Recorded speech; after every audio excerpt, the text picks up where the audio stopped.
Peut-on quand même gagner la Coupe du Monde sans le Ballon d'Or? C'est la question à laquelle on va essayer de répondre aujourd'hui. Karim Benzema est forfait. Karim Benzema s'est blessé apparemment au quadriceps, si je dis pas de bêtises. Il est sorti de l'entraînement complètement blessé. Il s'est fait mal tout seul en courant. Ça fait mal. Karim Benzema, qui était le meilleur joueur du monde tout simplement sur la dernière saison. Comment on va faire sans lui? Est-ce qu'on est vraiment perdu? Est-ce que la France est maudite? Est-ce qu'on va pouvoir faire quelque chose de cette Coupe du Monde? On va essayer de répondre à cette question. C'est parti! Est-ce que la malédiction des champions du monde va se répéter à chaque fois qu'une équipe est championne du monde? Sur les dernières éditions, elle se faisait éliminer en phase de poule la fois d'après. Italie, gagnante en 2006, se fait éliminer en 2010 en phase de poule. Espagne 2010 se fait éliminer en 2014 en phase de poule. Allemagne 2014 se fait éliminer en phase de poule en 2018. Est-ce que la France va se faire éliminer en phase de poule en 2022? Je ne l'espère pas, mais c'est vrai que la blessure de Karim Benzema fait énormément de mal. Il y a un point positif, c'est que ça va pour moi encore plus libérer Kylian Mbappé. Mbappé va vraiment être le leader de cette attaque et de cette équipe. Il n'aura pas à partager la poire avec Benzema. Je pense que ça peut être un point positif, mais quelle perte Karim Benzema, un des joueurs les plus forts. Tout simplement le meilleur attaquant de l'année dernière.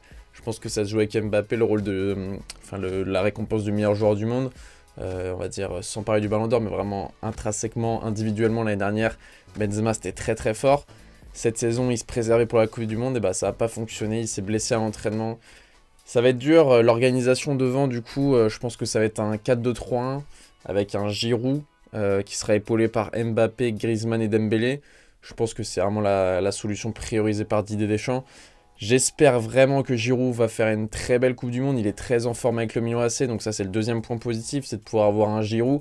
Voilà, j'essaye de trouver de la positivité, les gars. On perd Benzema, on a déjà perdu Pogba, Kanté, j'en passe. Peut-être que Varane ne sera pas prêt aussi. Donc j'essaye de trouver des points positifs. Olivier Giroud va pouvoir peut-être faire une très belle Coupe du Monde. Il est très en forme. Mbappé et Giroud se sentent très bien sur le terrain. Je sais qu'Mbappé, on sait tous qu'Mbappé aime jouer avec un pivot. Donc peut-être que ça va être un point positif. Je l'espère, hein. J'essaye de trouver des solutions, mais il a tellement été bon l'année dernière en Ligue des Nations, Karim Benzema, que je vois pas comment ça peut être une bonne nouvelle. C'est forcément une mauvaise nouvelle. Moi, Benzema, c'est un joueur que j'apprécie énormément, la famille. Et vraiment, c'était seulement sa deuxième Coupe du Monde. Donc, il en a joué qu'une seule en 2014. 2018, il était un peu en bisbille avec Didier Deschamps, etc. Par rapport à l'affaire de la sextape. Donc, il n'a pas joué la Coupe du Monde 2018. 2010, il n'a pas été appelé, même si dans l'imaginaire commun, on imagine tous que Benzema était à Naïsna. Il n'y était pas, la famille. Par contre, il y avait des Nasri, il y en avait d'autres, si je dis pas de bêtises. Il y avait Ribéry, etc. Il n'y avait pas Benzema, et donc c'était sa deuxième Coupe du Monde, et il était au sommet de son art. On se disait c'est vraiment la Coupe du Monde de Karim Benzema, mais malheureusement ça ne sera pas le cas.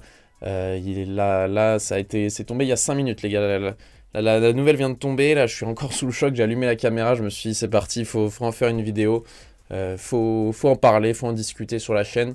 On essaye pendant cette Coupe du Monde de couvrir un maximum d'informations, de sortir un maximum de vidéos. Et donc n'hésitez pas à vous abonner, à liker la famille, parce qu'il y aura minimum une vidéo par jour pendant cette Coupe du Monde.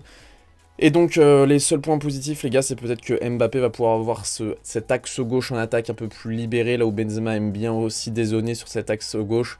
Là, Mbappé sera vraiment tranquille. Giroud va pouvoir fixer devant. Giroud en 2018 qui a mis 0 but en Coupe du Monde. C'est peut-être le moment de nous faire taire et de marquer un but en Coupe du Monde. Mais c'est vraiment dur. Benzema, toute sa carrière, vraiment, il est monté en puissance. Là, c'était son heure. Ça sonnait comme son heure. Il se préservait avec le Real, il jouait pas. Il s'est dit, c'est la Coupe du Monde qu'il me faut. On se voyait déjà tous avec une attaque Benzema, Mbappé. C'était vraiment, toutes les équipes nous les enviaient. C'est les deux meilleurs attaquants du monde. Et là, on est privé de Benzema. On a déjà été privé de Kanté, la famille, de Pogba, les deux milieux qui nous ont fait gagner la Coupe du Monde 2018, les deux milieux indispensables à l'équipe de France. Et vraiment, je sais pas. Alors, qui pour le remplacer? Ça, c'est la question à laquelle on va essayer de répondre maintenant. Qui pour le remplacer? Je vois que Didier Deschamps, apparemment, pencherait sur l'option de ne prendre personne. Donc, on va essayer d'éviter cette option-là, parce que même s'il se dit, ouais, là, j'ai déjà mon groupe, etc., j'ai pas envie de rajouter un nouvel invité, sachant que le temps qu'il y a l'avion, etc., c'est un peu une galère. Il a jusqu'à lundi pour choisir son joueur. On peut penser à Moussa Diaby. Moussa Diaby, le joueur du Bayer Leverkusen, qui est pas très en forme, mais qui a déjà été appelé plusieurs fois dans le groupe France. On peut penser à des joueurs comme Wissam Ben Yedder. Ben Yedder, moi, que je n'aime pas du tout en équipe de France. Donc voilà, c'est compliqué, les gars. Dites-moi dans les commentaires si vous avez une autre idée. Thuram vient d'être arrivé. Je réfléchis, pourquoi pas Hugo Ekitike, mon petit chouchou. Non, je rigole. Sinon, il y a Lacazette, il y a peut-être Martial, mais voilà, c'est des joueurs qui font pas rêver. Donc peut-être prendre un ailier, un milieu ou un défenseur supplémentaire. Jonathan Klaus par exemple, qui pourrait pas faire de mal. En 26e joueur, qui est un joueur d'équipe, etc. Moi, ça me ferait plaisir de voir Jonathan Klaus. Même si je suis parisien, c'est un joueur que j'apprécie. Donc voilà, famille, j'espère que on va quand même pouvoir faire quelque chose de cette Coupe du Monde. De toute façon, tout se passe sur cette chaîne, les gars, la famille. Donc si vous voulez suivre l'actualité de la Coupe du Monde, que vous voulez suivre des débats, que vous voulez donner votre avis, c'est ici que ça se passe, pardon. N'hésitez pas à vous abonner, à liker et à commenter. C'était BR10, bonne matinée, bonne journée, bonne soirée, bonne nuit. Peace.